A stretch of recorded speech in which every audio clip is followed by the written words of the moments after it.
चियाचिगा, तुम कौन हो? एक सुनसान सड़क पर एक लड़का तेजी से भाग रहा था। उसका पूरा शरीर पसीने से लथपथ था। उसकी सांसें फूल रही थीं और उसके कपड़े पूरी तरह से पसीने से भीग चुके थे। पर फिर भी वह चाहकर भी रुक नहीं सकता था। वह ना चाहते हुए भी बस भाग रहा था। उसके पीछे एक लाल रंग की तेज स्पोर्ट कार उस लड़के का पीछा कर रही थी। उस स्पोर्ट कार में एक लड़का और एक लड़की दोनों हंसते हुए अपने सामने के लड़के को भागते हुए देख रहे थे। उस कार में बैठी लड़की ने कहा, बेबी, ये बेचारा कब से भाग रहा है। बस इसे और तड़पाना सही नहीं है। चलो, अब उसे इस भाग से फ्री कर देते हैं। उस लड़की की बात सुनकर कार चला रहा वो लड़का मुस्कुराते हुए उस लड़की की ओर देखने लगा और फिर उसने कहा, ठीक है बेब्स, अब इस बेचारे को हमेशा के लिए आराम दे देते हैं। ये कहने के बाद उस लड़के ने अपनी कार का एक्सीलेटर जोर से दबा दिया और फिर उनकी स्पोर्ट्स कार की स्पीड एक ही झटके में तेज हो गई और वह तेजी से सड़क पर भाग रहे लड़के की ओर चली गई। जब सड़क पर भाग रहे उस लड़के के कानों में कार की आवाज तेज और तेज होने लगी, तब उसका दिल भी तेजी से धड़कने लगा और बुरी तरह से थका हुआ होने के बाद भी उसने और तेजी से भागने की कोशिश की। लेकिन बस कुछ भी देर बाद वह स्पोर्ट्स कार उस लड़के के पास आ गई और फिर उस स्पोर्ट्स कार ने उस लड़के को सीधे उड़ा दिया, जिससे वह लड़का कार की टक्कर से घायल होकर सड़क पर दूर जा गिरा। उसके पूरे शरीर से खून निकलने लगा। उसका पूरा शरीर खून से लथपथ हो चुका था।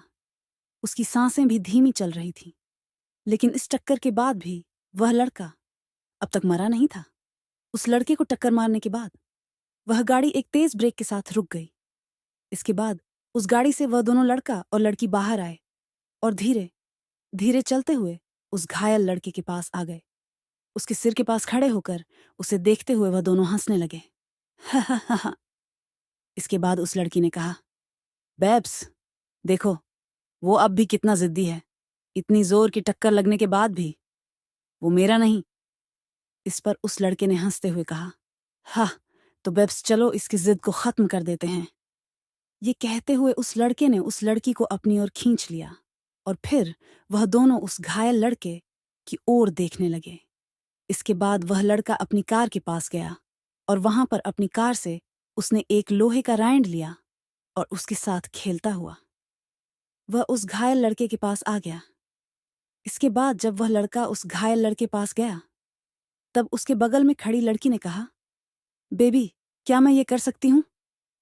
प्लीज ये मुझे दो ना, मैं इसे अपने हाथों से करना चाहती हूँ।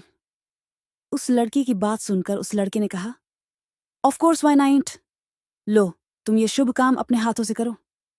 ये कहते हुए उस लड़के ने अपने हाथ में रखी लोहे की राय एंड उस लड़की को दे दी। उस लोहे के राय एंड को अपने हाथों में लेकर उसने दया भरी नजरों से उस घायल लड़के को देखा और फिर उसने कहा, ओ दक्ष, पता है तुम्हारी सबसे बड़ी गलती क्या है? तुम्हारी सबसे बड़ी गलती ये है कि तुमने मुझ पर भरोसा किया।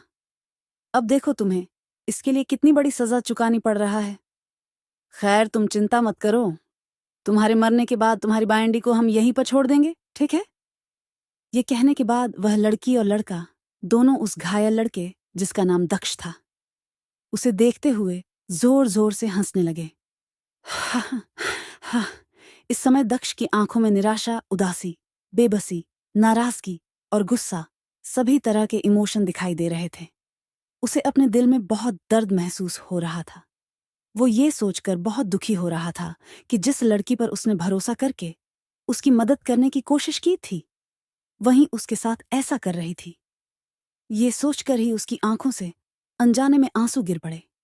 इसके बाद वह लड़की रायंड को लेकर शौर्य के सिर के पास आ गई और फिर वह लोहे की रायंड को जमीन से टकराने लगी। रायंड की जमीन से टकराने की आवाज दक्ष के कानों में साफ सुनाई दे रही थी, जिससे उसका दिल तेजी से धड़कने लगा और उसका पूरा दिल कई टुकड़ों में टूट गया। उसकी आंखें इस समय गुस्से से भरी हुई थीं। वह अपने सामने खड़े दोनों लोगों को मारना चाहता था, लेकिन वह अब ऐसा नहीं कर सकता था। ये सोचते हुए उसका चेहरा बेबसी और गुस्से से भरा हुआ था। इसके बाद अगले ही पल उस लड़की ने अपने हाथ में रखी लोहे की छड़ को हवा में उठा और उसे जोर से दक्ष के सिर पर दे मारा। उस लड़की के इस वार से दक्ष की सांस पूरी तरह से बंद हो गई और अनिच्छा, गुस्सा और बदला लेने की भावना के साथ उसकी आंखें उन दोनों लोगों की ओर टिक गईं। इस समय तक दक्ष की सांसें पूरी तरह से रुक चुकी थीं और वह मर चुका था। कुछ समय बाद, ये मैं कहाँ हूं? यहां इतना अंधेरा क्यों है? दक्ष ने अपने आस पास देखा और पाया कि वह किसी अंधेरे कमरे में था। जब शौर्य इधर उधर देख ही रहा था, तभी उसके कानों में किसी की आवाज सुनाई दी। तुम कौन हो? ये आवाज बहुत ही कमजोर थी। ऐसा लग रहा था जैसे कि वह आवाज अब किसी भी पल बस गायब होने वाली है। उस आवाज को सुनकर दक्ष अचानक चौंक गया और फिर उसने कहा, मैं दक्ष हूं। तुम कौन हो और यहां इतना अंधेरा क्यों है? इस पर उस आवाज ने कहा, मैं भी दक्ष हूं, बस फर्क इतना है कि अब मैं मर रहा हूं। उस आवाज की ये बात सुनकर दक्ष अवाक रह गया और फिर उसने कहा, मर रहे हो? इसका क्या मतलब है? तब उस आवाज ने दोबारा कहा, मेरे पास अब इतना समय नहीं बचा है कि मैं तुम्हें इसके बारे में बता सकूं। मैं बस तुम्हें ये बता सकता हूं कि अब से तुम मेरे इस शरीर के नए मालिक हो, मेरे इस शरीर की नई आत्मा। मैं तुमसे बस इतनी सी विनती करना चाहता हूं कि जिसने मेरे साथ ये किया है, तुम उससे मेरा बदलो लो।